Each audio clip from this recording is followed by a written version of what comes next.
बच्चों के भाषा विकास को बहुत सारे कारक प्रभावित करते हैं। आज हम जानेंगे भाषा को प्रभावित करने वाले कारक, फैक्टर्स अफेक्टिंग लैंग्वेज डेवलपमेंट। तो आइए देखें। सबसे पहले भाषा विकास को प्रभावित करने वाले कारक बुद्धि। तो भाषा की क्षमता एवं योग्यता का संबंध हमारी बुद्धि से अटूट होता है। भाषा की कुशलता भी उन बालकों में अधिक होती है जो बुद्धि में अधिक होते हैं। बर्ट ने अपने बैकवर्ड चाइल्ड में संकेत किया है कि जिन बालकों की बुद्धि क्षीण होती है वे भाषा की योग्यता भी कम रखते हैं और पिछड़े भी होते हैं। और इसके अलावा तीक्ष्ण बुद्धि बालक भाषा का प्रयोग उपयुक्त ढंग से करते हैं। तो हमने देखा है कि जिस प्रकार बच्चा इंटेलिजेंट होता है, अच्छी बुद्धि वाला होता है, एक तो वो भाषा का विकास और भाषा का प्रयोग बहुत जल्दी सीख जाता है और दूसरे वो भाषा को बहुत अच्छे ढंग से भी प्रयोग कर लेता है। और जो बालक मंद बुद्धि होते हैं, जिनकी बुद्धि थोड़ा कम होती है, उनको सीखने में, भाषा को सीखने में भी बहुत ज्यादा कठिनाई होती है। वे व्यंजनों को और स्वरों को नहीं जान पाते, वो उनकी बोलने की विधि को नहीं जान पाते। अगर वो बोलते भी हैं तो उन्हें थोड़ा सा समस्या आती है भाषा को बोलने में, भाषा को समझने में। तो दूसरा कारक है जैविकीय कारक, बायोलॉजिकल फैक्टर्स। मस्तिष्क की बनावट भी भाषा विकास को प्रभावित करती है। भाषा बोलने और समझने के लिए स्नायु तंत्र तथा वाक् यंत्र की आवश्यकता होती है।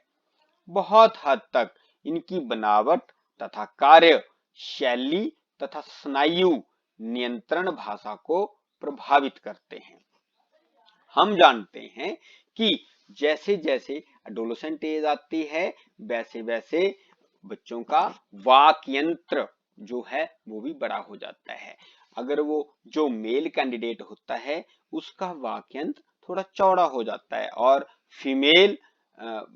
फीमेल और बच्चियों का, लड़कियों का वाक यंत्र छोटा हो जाता है, जिससे उनकी ध्वनि बहुत ही मीठी और सुरीली हो जाती है, जबकि लड़कों की ध्वनि मोटी हो जाती है।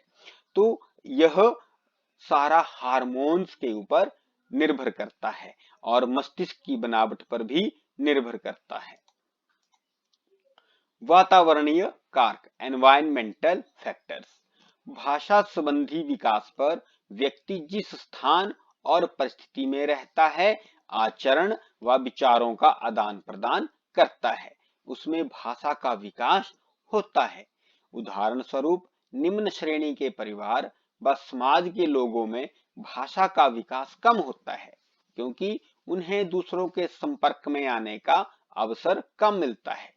इसी प्रकार परिवार में कम व्यक्तियों के होने पर भी भाषा संकुचित हो जाती है। हम ये जानते हैं कि जिस परिवार में लोगों की संख्या अधिक होती है या सदस्यों की संख्या अधिक होती है, वहां बच्चों को अधिक लोगों से बात करने का अवसर प्राप्त होता है, तो वहां भाषा के विकसित होने का संभावना भी अधिक बढ़ जाती है। जबकि जिस परिवार में परिवार के सदस्यों की संख्या कम हो, छोटा परिवार हो, जैसे हम और हमारा एक, सुंदर और नेक, और यही कहीं बच्चे के मम्मी पापा भी कहीं दोनों वर्किंग हो, तो वो किससे बात करेगा? तो उस स्थिति में उस बच्चे में भाषा के विकास में थोड़ा समस्या आती है, उसे उतना अवसर भाषा के विकास के लिए नहीं मिल पाता है।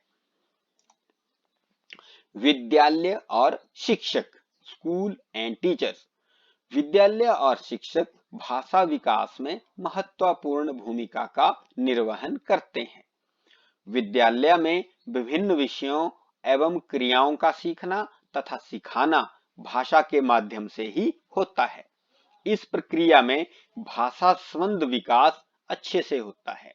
हम जानते हैं कि अगर अध्यापक बच्चे को भाषा बोलने, भाषा समझने का अवसर नहीं प्राप्त करे, नहीं प्रदान करे, तो बच्चा कैसे सीखेगा?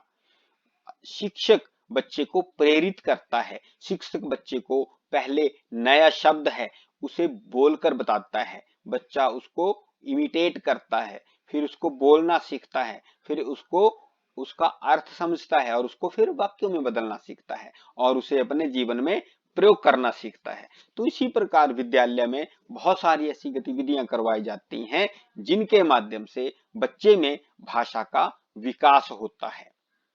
व्यवसाय एवं कार्य, प्रोफेशन में कैसे होता है?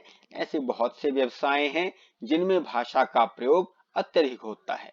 उदाहरण स्वरूप अध्यापन, वकालत और व्यापार, ये कुछ ऐसे व्यवसाय हैं जिनमें भाषा के बिना कोई कार्य नहीं चल सकता। अतएव भाषा के अंतर्गत इनको भी सम्मिलित किया गया है।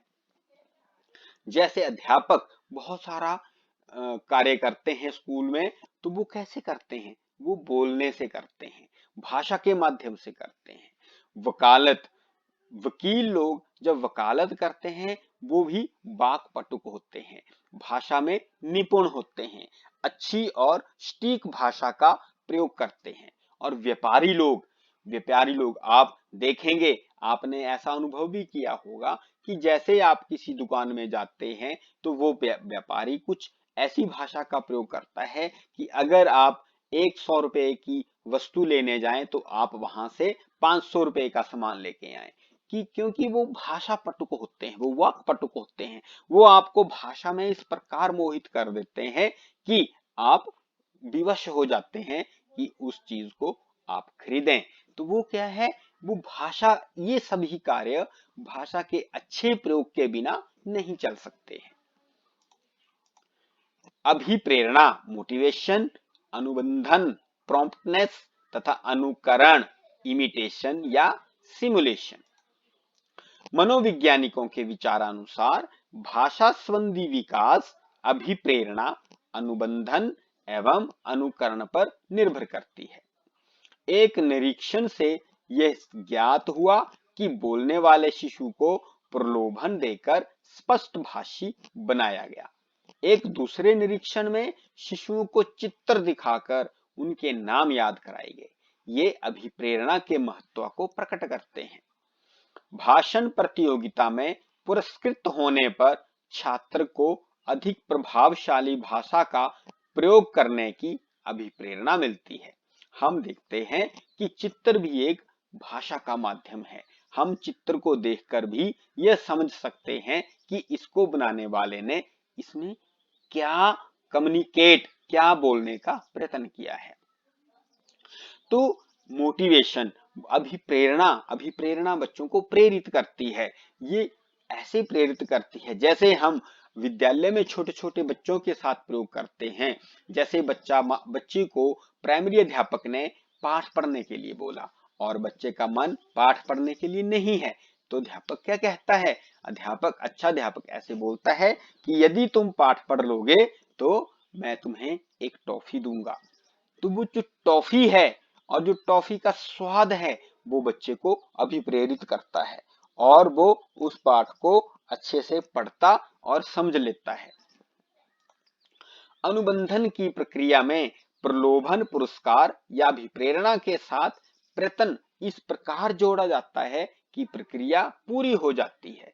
जैसे मैंने अभी आपको बताया कि टॉफी को वो देखता है, उसके स्वाद को अनुभव करता है और उस स्वाद से जो उसको आनंद मिलेगा उसको भी वो अनुभव करता है और उसको अनुभव करने के साथ वो अपना भाषा का प्रयोग करना सीखता है। अध्यापक उसको भाषा का प्रयोग करना सिखा देता है। अनुकरण वास्तव में एक सामान्य प्रकृति है जो सभी को भी प्रेरित करती है। कक्षा में अध्यापक की सुस्पष्ट साहित्यिक तथा शुद्ध भाषा का अनुकरण सचेतन एवं अचेतन रूप में छात्र करते हैं तथा भाषा संबंधी विकास करने में सफल होते हैं। जैसे अनुबंधन, ये अनुबंधन क्या है? अनुबंधन है प्रॉम्प्टनेस। जैसे बच्चा कोई कठिन शब्द बोलना सीखता है तो बच्चा उसको अध्यापक उसको प्रॉम्प्ट करता है। जैसे बच्चा गलत बोलता है तो अध्यापक फिर से प्रॉम्प्ट करता है, ऐसे बोलो, फिर बच्चा उसको बोलना सीख जाता है। फिर बच्चा उसका अनुकरण करता है, इमिटेट करता है अध्यापक को कि मैंने कैसे इसको प्रोनाउंस करना है, कैसे इसका उच्चारण करना है। फिर बच्चा उसका उच्चारण करना सीखता है, बच्चा उसको बोलना सीखता है। इसी प्रकार मोटिवेशन, प्रॉम्प्टनेस और सिमुलेशन या इमिटेशन, ये तीनों एक साथ मिलकर बच्चे के भाषा विकास में महत्वपूर्ण भूमिका निभाते हैं, महत्वपूर्ण भूमिका का निर्वहन करते हैं। धन्यवाद।